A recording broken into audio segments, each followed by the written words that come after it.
February 21, wherein the Savouge Spin Doctors won in straight sets.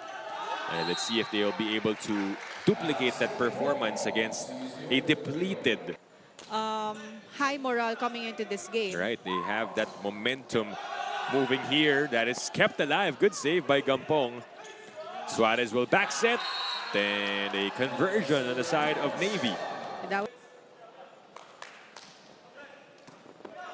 Navy has had a tough conference though, and that is shut down by Diwa. That was a good kill block from Diwa, really closing that cross court. Take a look at that again. Solid block coming from JD Diwa. Jacob with the serve. Good first ball. They go to Calado, and that drops for Mark Calado. It was actually a good check from the middle blockers of Navy, but the floor defense was not ready for that dahil nakahintay siya sa medyo pasok siya sa defense pattern. Good serve. Kalingking sets up the play, sent back. Suarez this time will redraw, and that's kept alive by Hernandez. Calado from the back with some spin on that attack. To continue writing his career. Dipon pa rin. Thank you, Doreen, for that report. Great stuff about Mark Calado, who is basking in the moment, just making the most of this opportunity with his new team. Convert nila into a point. Torres also played for Signal, by the way. Gampong. The dive by Suarez. Kalingking with a bump set to Jacob. That is sent back by Torres. Play continues. That is another rejection. And Navy giving up the free ball. Back set to Mads. Changing things up. Kiel read it. Bodies flying mid-air. And it ends with the attack from Karangian. Well, you can see the double effort coming from the attackers of the PGJC-Navy squad. Dahil ang ganda ng blockings ng Savouge. And nababasa nila yung mga set plays nila. But during that last sequence, says many points as Navy. That one almost another ace. Dug up by Marmeto. They go back row. Caritativo again, the chase. Kept alive by Karangian. Great effort to keep the ball playing. But Torres puts it away.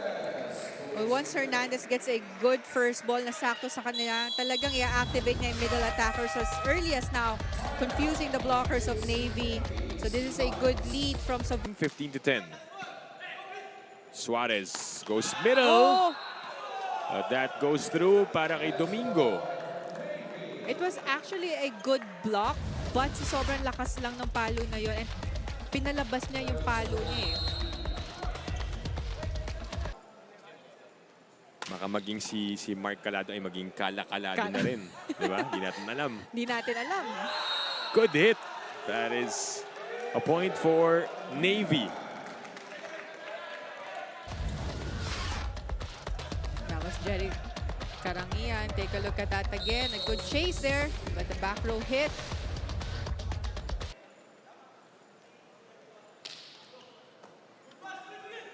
Looks at the options. Goes to the running spike by Domingo. Kept alive. But Calado will still go for the attack. Walang broken play para kay Mark Calado. Yeah, grabe ang layo ng hinabol na yan na second ball to try and set that ball sa back row. Deserves a second look. Take a look at that chase and a set sa back row. But Calado still was, lalo na pag nagkaroon ng mini run itong Navy, kayang-kaya nilang makadikit sa puntos ng Savouge, but a quick side out here courtesy of that open hit by Calado. Says otherwise, and now has 7 points in the game. One blocker, no problem. On to his left shoulder. Well, seems to be okay at the moment. Hernandez. Just a slight touch coming from Diwa, but a block as a response to put Savouge at set point. Castel will be the one to serve. That goes through. Hernandez with a one-hand set. Gampong will send an easy ball. Back set to Jacob. Kept alive by Marmeto, and Calado puts it away for the finisher. Coming from a save, one-handed defense there from the libero of Savouge, and a set from Diwa. And of course, Mark Calado, one of the players who has the hot hands for Savouge, closing that set for Savouge. Parang lalabas na knockout game din yun, no? But only the top two teams will make it to the finals, and the bottom team will battle it out for bronze. Navy starts off with that running hit from Peter Kiel. Let's see how they will make the necessary adjustments. Back set. Then that good first ball leading to the attack by Mads Gampong. And actually a fake set from Hernandez because he really waited for the approach of his middle attacker before setting that ball in the opposite. Kaya naman kumagat yung middle blocker ng Navy, leaving only one blocker in front of Gampong. Chance for the Sealions to go back on top. Naiangat ni Gampong. Calado. Down it goes for Mark Calado. Kahit sina Noel Campton and Isay Marasigan ay nagbigay din ng jerseys nila for this cause. It is still ongoing, Dipon Paneng, and it's still open for those who want to help. Back to you guys. Thank you, Doreen, for that update. And we send out our prayers to Joven de la Vega and his family. So some of those key players. So check ball and a point for Navy. Build a safe lead. That goes through. May awa pa ng net. Yeah, with the help of the net, but you know, a point is a point. So for sure, going to this next serve, Hernandez will adjust. He has a short target, but at least higher yung daan ng bola para hindi sumabit sa net. Less chances of error. He is playing well. 8-12. Hernandez goes to Caritativo at the middle. Bumawi siya kaagad dahil sa error niya sa block, but a quick combination play from Hernandez, setting that ball kay Caritativo in the combination. And that's the thing, as Hernandez had to run after that ball. Set to Jacob, and it goes through.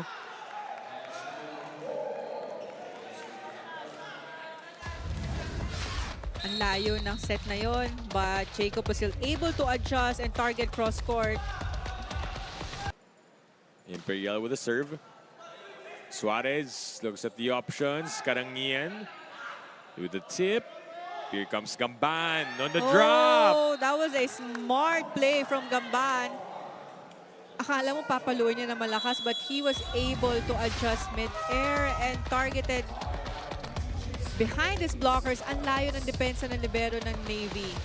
The blockers just watching that. They had a good first set, but itong second set din, though slow start, but ang bilis nilang makabawi, and now they're up by 8 points. Gamban again, who now has,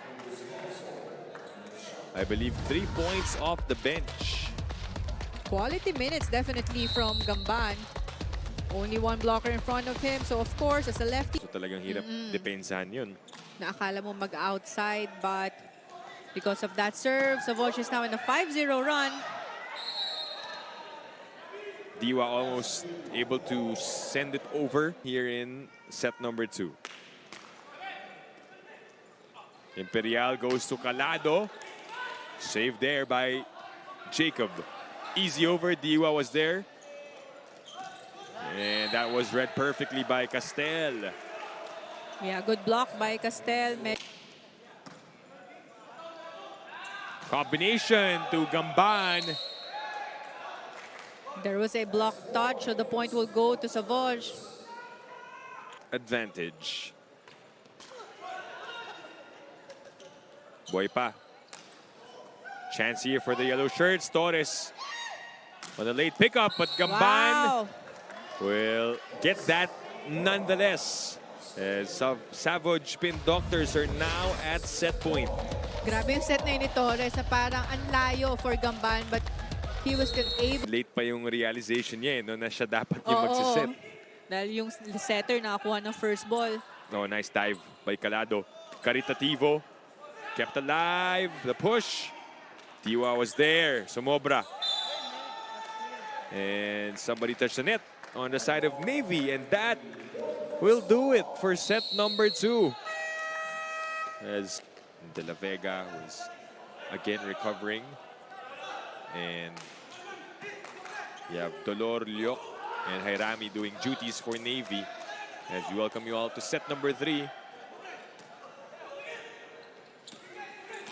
And good start as they draw first blood here in the 3rd set. Hossein, the second set. Also, Navy was the first one to get the point, but we saw set. But coming to this 3rd set, hopefully they will be able to adjust now from their mistakes and get a better game for this set. That's inside, so back-to-back points to start set 3. At ito yung gustong energy na makita ni Coach George Pascua inside the court. Because earlier, they weren't showing even half of it. Sabi nga niya, wala pang 30.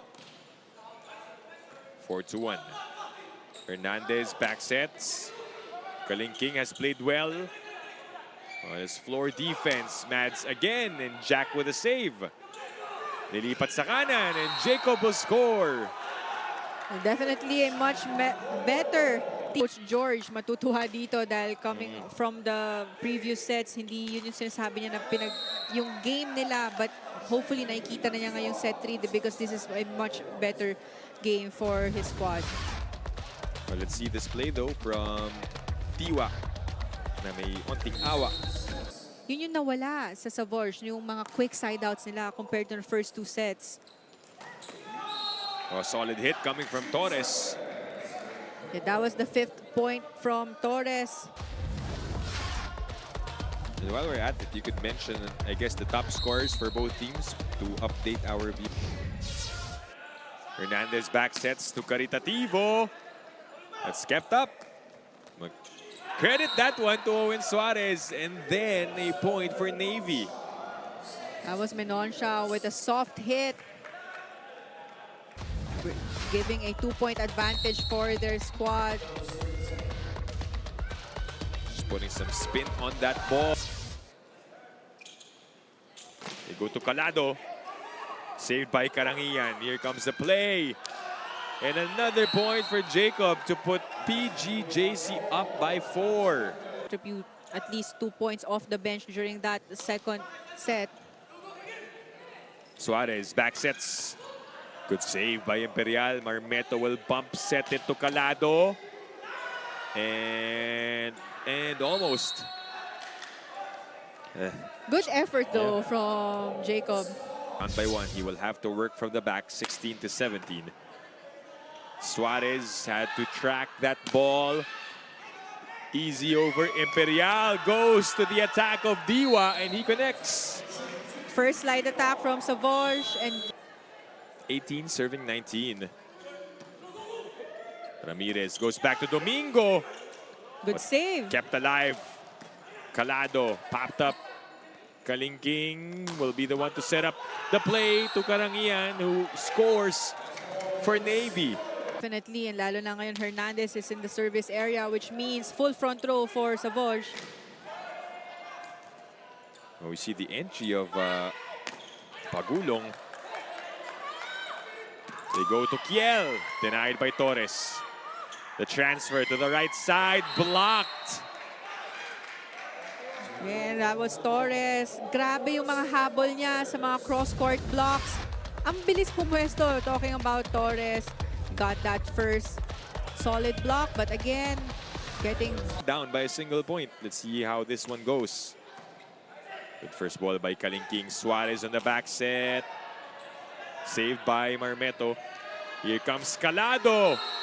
And down it goes for Mark Calado. So Calado is the leading scorer so far for Savouge, and of course we will expect more sets for him, lalo na ngayong latter part of this third set. Oh, yes, at the short serve over received, and Torres puts it away for the final point. The Navy will use their final card. Ball in or out. Oh, it's clearly inside though. Yeah, dulong-dulo. So the point will go to Savouge, and this is their win, getting their win with straight sets. Yeah.